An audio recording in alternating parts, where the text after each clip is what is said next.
sebelumnya saya ucapkan terima kasih karena kamu sudah mau datang ke ruangan saya dan ada sesuatu yang ingin saya obrolkan kepada kamu, Siska. Oke, silakan.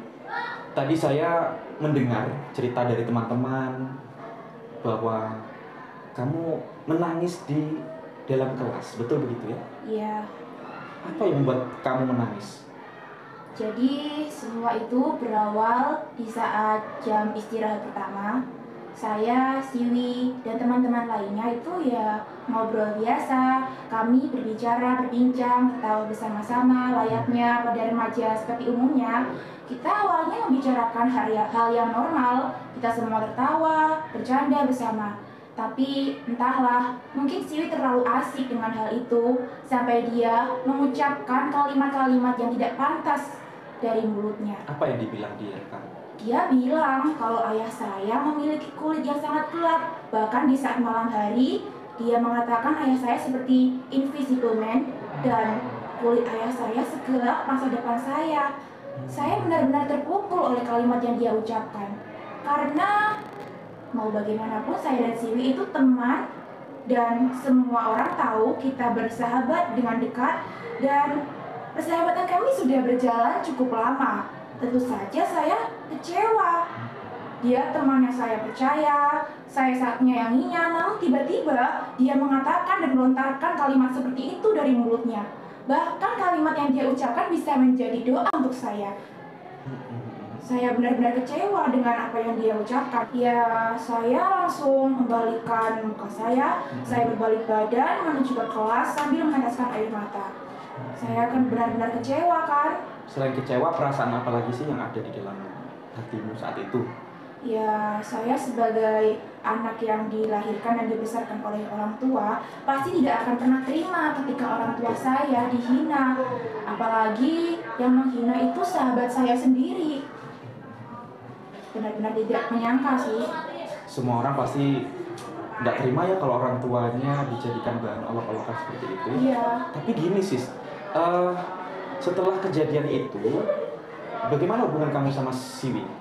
Ya, saya mulai menjauhkan dari Siwi. Jadi kita hubungannya agak gak enak gitu. Agak renggang gitu ya? Saya sama dia sudah jarang keluar ke kantin bersama, udah gak ngomong-ngomong lagi. Saya berusaha menjauhi dari dia karena saya masih sakit hati dengan kalimat yang dia ucapkan. Kalau Siwi ada usaha nggak untuk memperbaiki hubungan dengan kamu? Tidak ada. Dia bahkan tidak merasa apakah kalimat yang dia ucapkan itu menyakiti perasaan saya. Dia terlihat seakan-akan semuanya berjalan dengan baik-baik saja dan tidak ada masalah. Oke. Nah, Siska, ini saya penasaran nih. Siwi tadi mengatakan bahwa ayahnya Siska itu kayak Invisible Man ya, transparan, kalau malam nggak kelihatan karena gelap kulitnya. Menurut Siska, apakah ada unsur kesengajaan untuk merendahkan Siska perkataan dari Siwi itu? Ya, sepertinya si itu cuma bercanda. Karena saat itu kita juga tertawa-tertawa bersama. Tapi mungkin saja saya juga terlalu mudah tersinggung oleh kalimatnya.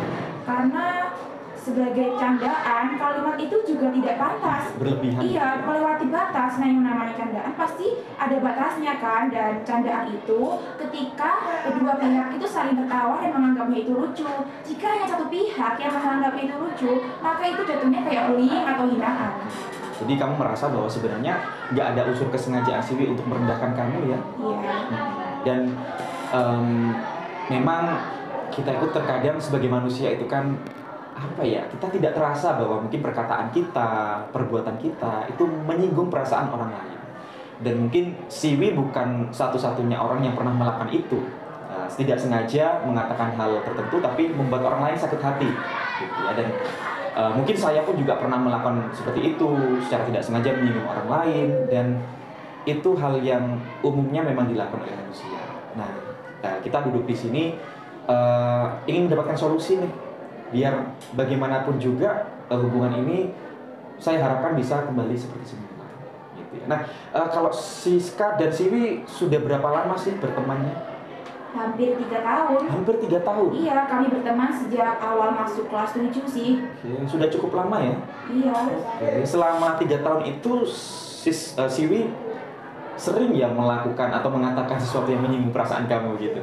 Tidak sih, dia sebenarnya baik sekali. Dia sering membantu saya, dia selalu menemani saya. Tapi saat itu mungkin juga dia tidak sengaja. Berarti ini pertama kali Siwi mengatakan seperti itu, melakukan seperti itu. Iya, begitu. Dan menurut kamu setelah persahabatan kamu selama 3 tahun, di mana kamu merasa bahwa 3 tahun itu Siwi baik, setiap hari selalu ada kebaikan, dan satu kejadian tadi membuat persahabatan kamu menjadi renggang. Itu yang kamu inginkan? Enggak sih. Oke. Kita juga masih pengen gitu temenan kayak biasa. Karena juga udah lama banget kan temenan, pasti tiba-tiba jauhan gitu kayak ada yang kurang gitu. Tiap hari bareng, tiba-tiba saling menjauh. 3 tahun itu waktu yang cukup lama ya Siska ya. Apa sih yang membuat persahabatan kamu itu bisa bertahan sampai 3 tahun? Itu karena ada unsur apa sih sebenarnya? Ya, kita harus saling bermaaf-maafan, berusaha membalikan kondisi seperti semula. Kita harus bisa mendiskusikan masalah ini dengan bijak, dengan dewasa, agar pertemanan kita ini bisa kembali seperti semula. Menurut kamu, kriteria teman yang ideal itu yang kayak gimana sih, Sis?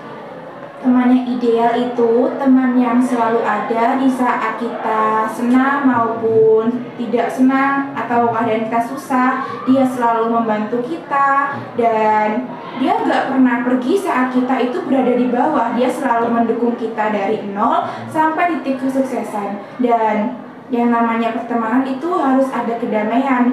Kita tidak boleh mengucapkan perkataan yang mungkin membuat hati teman kita itu tersinggung atau menyakiti perasaan mereka. Nah, ketika ada konflik, sebagai teman yang ideal harus seperti apa? Ya harus berdamai, harus minta maaf, saling maaf-maafan. Sudah kamu lakukan? Belum sih. Ingin nggak kamu menjadi persahabatan yang baik seperti itu? Dia mau.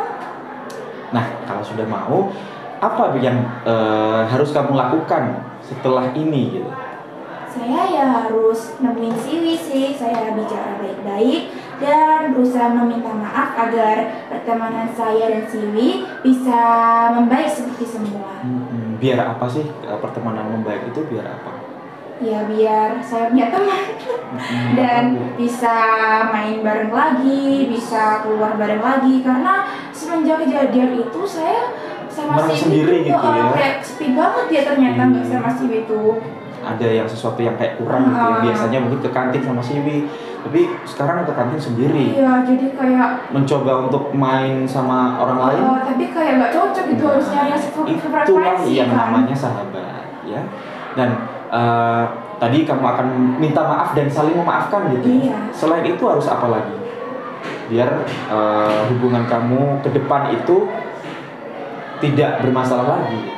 Saya seharusnya kalau tersinggung atau merasa sakit hati dengan perlakuan teman saya itu, saya harusnya bilang ke dia, perkataan kamu tadi itu bikin aku sedih loh. Harusnya saya bilang gitu, bukannya saya malah menyendiri, malah diem-dieman, terus menjauh darinya. Itu kan malah bikin masalah jadi amburadul gitu kan. Dan nggak selesai masalahnya. Enak kalau kita bisa ngomong terus terang dan teman kita juga bisa introspeksi diri gitu. Jadi kita bisa saling memahami dan saling mengerti. Betul, karena bagaimanapun juga persahabatan itu sangat mahal ya. Iya. Karena kita hidup di masyarakat, kalau nggak punya sahabat itu kayak menjadi sesuatu yang kurang gitu ya. Dan kira-kira kapan nih kamu akan menemui Siwi untuk saling memberi dan meminta maaf? Setelah keluar dari ruangan BK ini, saya akan segera menemui Siwi dan minta maaf. Saya berharap semoga hubungan kamu dengan Siwi menjadi membaik dan besok-besok lagi ketika ada konflik, kamu dan Siwi bisa menyelesaikan masalah itu setuntas-tuntasnya. Bisa ya? Bisa. Oke, semoga ada kabar baik besok. Oke, Oke. mungkin itu dulu Siska, terima kasih. Semoga pertemuan kita hari ini membawa manfaat bagi kita bersama ya. Oke, silakan kembali ke kelas.